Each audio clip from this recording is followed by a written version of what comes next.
Hey guys, Joe here, maxing and relaxing and sitting here and doing nothing. How you doing? This is another video here for this channel. Don't forget to go over to the tech side, subscribe over there. I put up basically the same video there, but I need to make them slightly different so YouTube doesn't think that it's the exact same video. So Please go subscribe. Yay! I wanted to do a quick update. This is the early 2022 update for my personal rig. I know he does a lot of these. Yes, because I change it up a lot. I correct a lot of issues that I've had, and I like to make things better. As you can see, there's no power supply in the bottom. Why is that? Well, I'm running it directly off of wall current, and I can show you how to do that in a future video. I'm kidding. PSU is actually outside of the case. I was going to sell the case, so I'd started disassembling the system. I also changed a few things, which we'll talk about in a second, and it doesn't fit anymore. Because even though this is the Corsair 7000D airflow case, it's too small. You can see it's barely bigger than my hand. I mean, my hand is almost the same. No, I'm just kidding. The 1000 watt Supernova that's in there is an older G2, I think. It might even just be just a Supernova G. And it's too big to have in here with all my cabling and a hard drive cage, because with this piece in here, I lose the front hard drive cages. So I have it sitting outside the case, and I'm going to be putting this one in it. This is a new G5 one, which is much smaller. It's basically standard ATX size.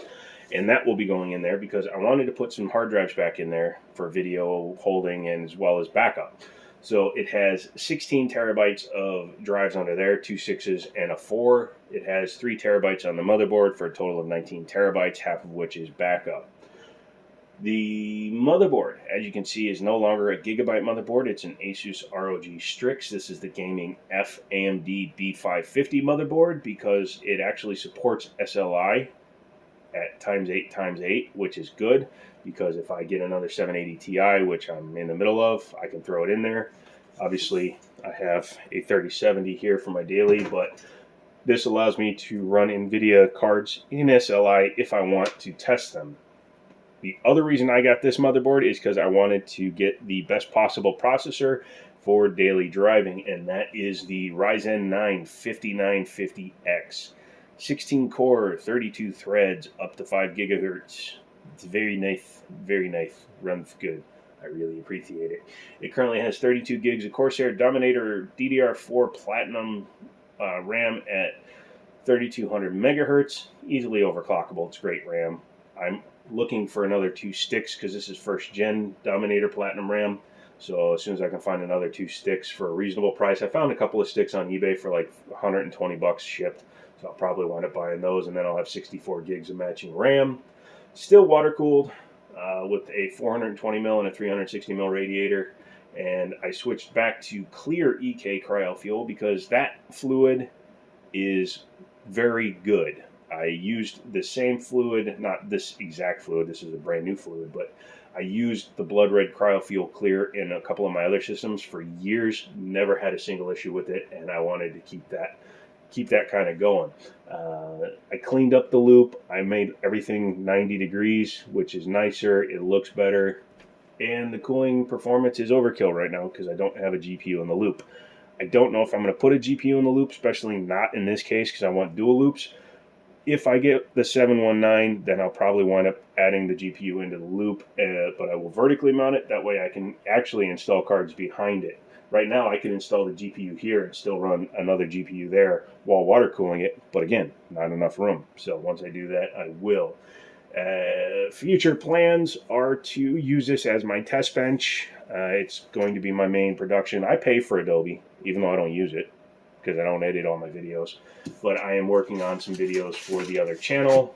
There's some notes and some doodles for a 7080 Ti as well as the 980, which I filmed a long ass time ago and I just never edited, and all that fun stuff. That's why the 780 is actually in there right now. I spent last night doing my testing and stuff. So that video is coming. Keep an eye out for that. What else can I say in this version of the video?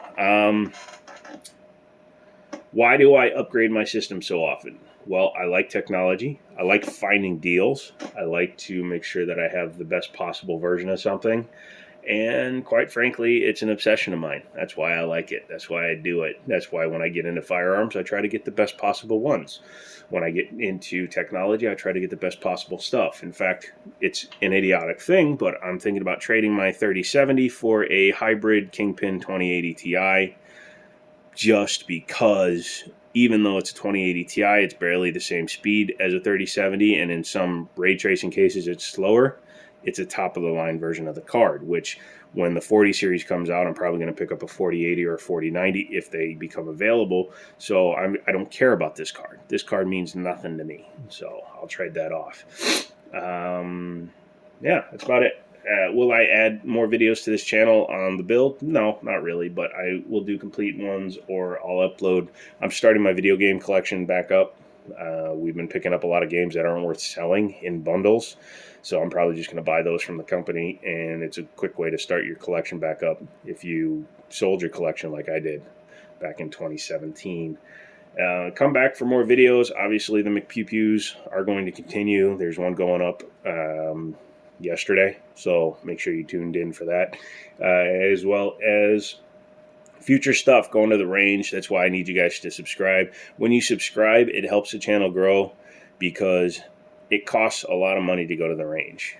100 rounds of 9 is still like 40-some bucks, and if I take 3 guns and I shoot 100 rounds in each of them, talking 120 bucks in 9, but I'll take my 45 out, put 100 rounds through that, you're talking about another 50 bucks, then fuel and food and time and energy, and taking Daniel with me and putting up with his whining. I'm just kidding, he's a good guy.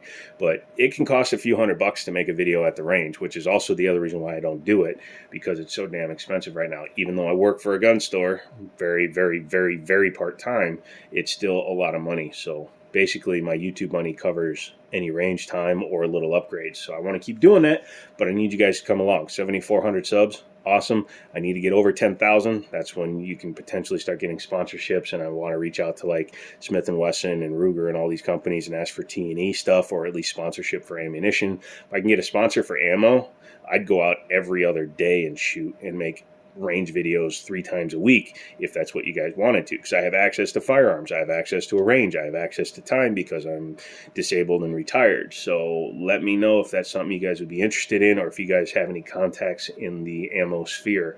That's it. I like watching the bubbles. So come back for another video. Thank you so much. Don't forget to subscribe. Go to the tech side, watch a video over there, comment, let it run in the background, share it with your friends, all that good stuff. Come back here for more videos, and that's about it.